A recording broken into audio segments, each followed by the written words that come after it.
All right, let's continue our study of the civil rights movement in Mississippi with a focus on really what's usually known for the movement. 1945-1964 is kind of the peak, and so let's start to look at that. In our first video here, or this is video 4, we're going to look at kind of the early movement, 1945 to 1955, with a focus on Brown versus Board as kind of the main centerpiece. So we start with 1945, really with the end of World War II. And tens of thousands of African Americans fought in World War II, and they definitely did face discrimination in the military. But while in Europe, they were facing for the first time a life without Jim Crow, a life with severely diminished racism. And so somehow it took leaving America to understand American rights.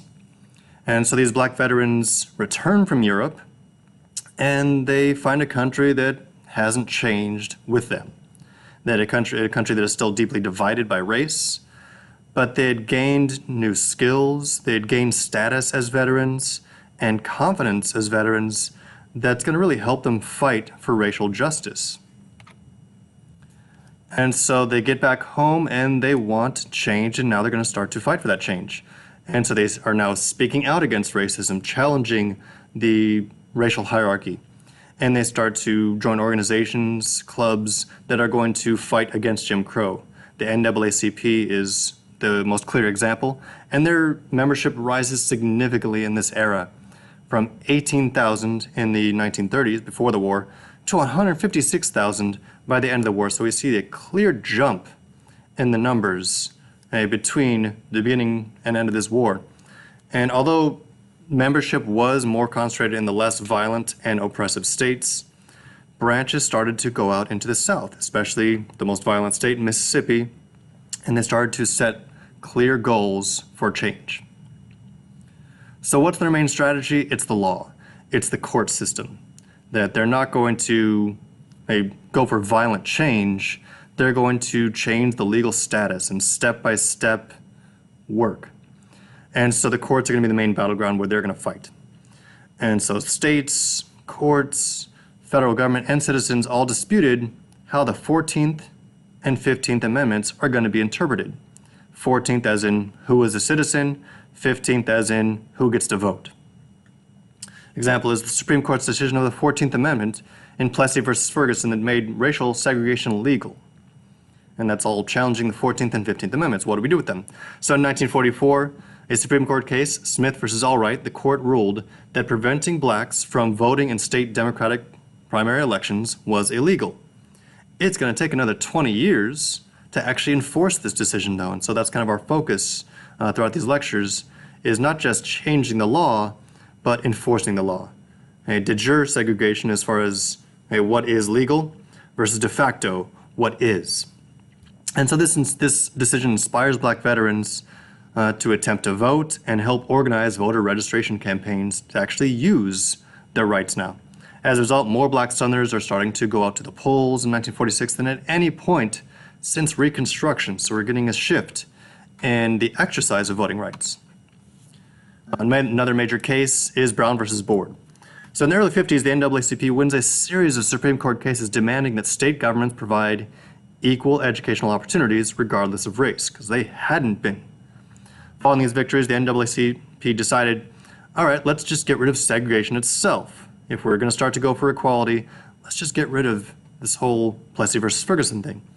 So several different schools combine their cases into one big case, Brown versus Board of Education of Topeka, Kansas.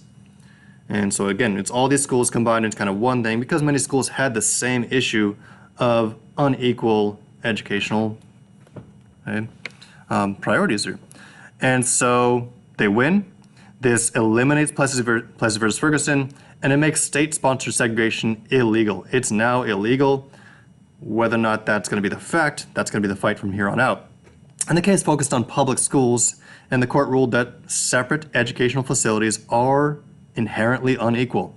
Segregation is a denial of equal protection of the laws, so it's got to go. And so it's a win, but there is going to be a fight coming. Even though it's the law, it's not the fact.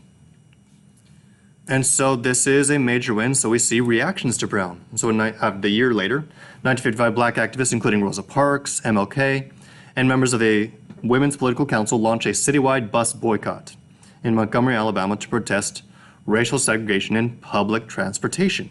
Because that's supposed to be gone now. It's going to take a while.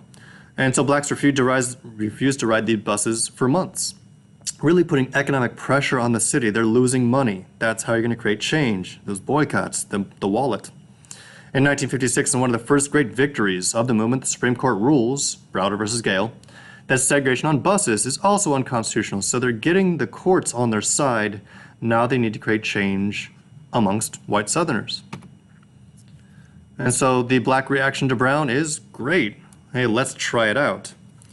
And so to test this decision, the NAACP attempted to register black students in white schools as kind of a test case. And so in 1957, 9 black students are chosen to enroll in an all-white school in Little Rock, Arkansas. And these aren't random students. These are families that have NAACP connections and are willing to take the risk, because it is a serious risk to be the first. The Arkansas governor tries to send in his troops. He sends in the National Guard to prevent integration. But then the president sends in the U.S. Army to escort the students. So it's kind of state versus national militaries here. And the military stays, the U.S. Army stays in Arkansas throughout the school year. Or they have soldiers posted outside the classroom escorting these students to and from school. The governor responds by the next year closing all public schools in Little Rock the following year, saying if you're going to mess with my schools, then nobody gets to school. How did white Southerners react to Brown versus Board? Not well. Many Southern whites opposed the decision as an attack on the Southern traditions of segregation and white supremacy. A lot of prominent whites decided to organize white citizens' councils to resist integration. And these councils are going to use economic punishments, do whatever they can to prevent integration, to maintain the racial hierarchy. And so when African Americans or even white moderates wanted to support civil rights activity, wanted to support change, white businessmen that are part of these councils and government leaders that are part of these councils would fire people, take away jobs, deny loans, boycott black businesses, punish them economically however they can. An example. When black parents in Yazoo City, Mississippi signed a desegregation petition, just signing their name on a little piece of paper from the NAACP saying, hey, this is not right. The Citizens Council published the names of everybody that signed that paper, and any bosses that didn't want those employees would fire them. This is an example of integration when it comes to people moving into towns. As far as if a black family was able to really get through all the other gates to get to a white community, the white community would harass and annoy them however possible, playing loud music, etc. How else did they react? A lot of southern state governments took measures to keep segregation, to maintain the old ways. They made voter registration requirements stricter and threatened to shut down public schools just like Arkansas. The newspapers would only publish stories sympathetic to white supremacy, and anything that's about change is somehow evil.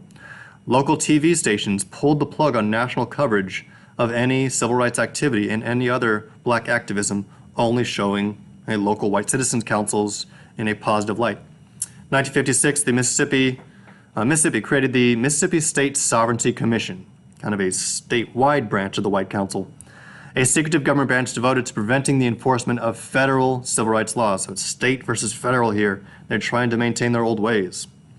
Throughout the mass civil rights movement, this Mississippi State Sovereignty Commission and government branches like it in a lot of other states, Mississippi kind of sets the example. They would spy on civil rights activists and work with the citizens' councils at the local level to prevent civil rights activity. And so they'd put out little pamphlets like this, and they'd organize strikes. And so how did the Brown decision affect black activism? The NAACP decided to drop its desegregation campaign in Mississippi, where white resistance was the most intense. They don't want violence, where they can avoid it. And so if they can fight in other ways and avoid violence, that's going to be the strategy. So the federal government wasn't willing to intervene. The presidents weren't doing that much to really enforce these laws. Because segregation is now illegal, however, they're not doing anything to enforce the federal government's view that it's illegal. Black activists worked to improve the lives of African Americans wherever they could and fight for change at the local level because the federal government's not doing anything to create that change because everybody wanted to avoid that violence. Local chapters would organize voter registration classes, they'd petition schools to integrate, and they'd boycott white businesses hostile to them. But again, trying to avoid violence, they're trying to do it as peacefully as possible. They also start to develop youth councils to organize leadership for the future. 1954, Medgar Evers, the NAACP hires Medgar Evers here as the Mississippi field director to kind of really try to organize Mississippi. Emmett Till, and this is kind of a flashpoint, a major shift in the movement. 1955, two white men in Mississippi murdered a 14-year-old black boy visiting from Chicago named Emmett Till for allegedly flirting with a white cashier. Allegedly, because he wasn't. Pictures of Till's mutilated body, and this was supported by the family. His mother wanted these published to really show what happened. And so this was an open casket funeral, and the images went worldwide, really showing what they're doing to our boys. Despite the evidence, the men were acquitted of all charges. Thousands around the world protested Till's death and this horrible court decision. 1 year later, the two men publicly admitted, yeah, we did it, when they sold their story to a national magazine. Because they'd already been tried and acquitted, they could no longer be convicted of the murder. There's no double jeopardy. You can't be tried twice for the same crime. African Americans, and even the woman that said they flirted with him, she also admitted that no, and she didn't really admit that until just the last couple of years. African Americans throughout America witnessed the injustice of this highly publicized murder and trial, and the event really unified the movement, and it creates a major shift. I'll stop there.